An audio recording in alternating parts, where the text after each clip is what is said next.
Jihad Azour, Director for the Middle East and Central Asia Department, International Monetary Fund. It's great to have you with us at Economy Middle East. Thank you for having me. Now, despite global challenges, you recently projected growth for the MENA region to pick up by 3.5% next year. What do you think would be the main drivers behind this expectation? Growth in 2025 will come from various factors. One, the recovery that is strong in the oil exporting countries, in particular the GCC, led by the non-oil sector, but also improvement in the oil sector with the increase in production that will take place in 2025.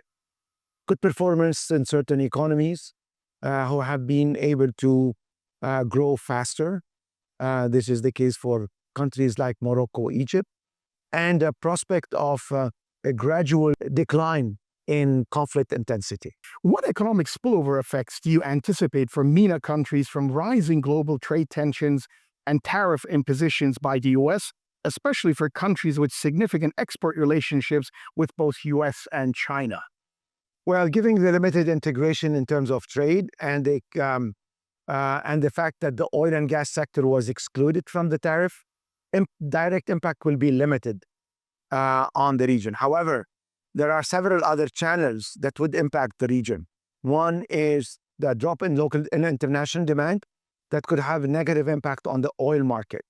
Two, the volatility because of the heightening level of risk that could increase the borrowing cost for several countries and also could limit their access to the international financial market. Three, trade diversion. Some countries may, because of the level of tariffs in the U.S., redirect some of their exports to the region, which makes the region vulnerable to those challenges of redirecting trade. This is why it's important to build buffers. This is why it's important to strengthen connectivity with neighboring countries as well as also building strong ties with various trade regions. And finally, how is recent oil price volatility affecting both exporters and importers in the region, especially amid Gulf diversification efforts? And what would be the impact if oil exporters halted production in the region? Well, the impact of volatility in oil price on oil exporters depends on the size of the oil sector in the economy.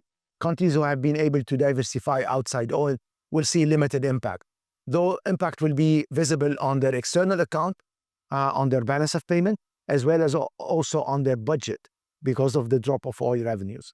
Countries who have buffers have the capacity to not feel the impact of that shock, but still keep diversifying economies outside oil, keep also improving the sources of revenues beyond oil are important measures.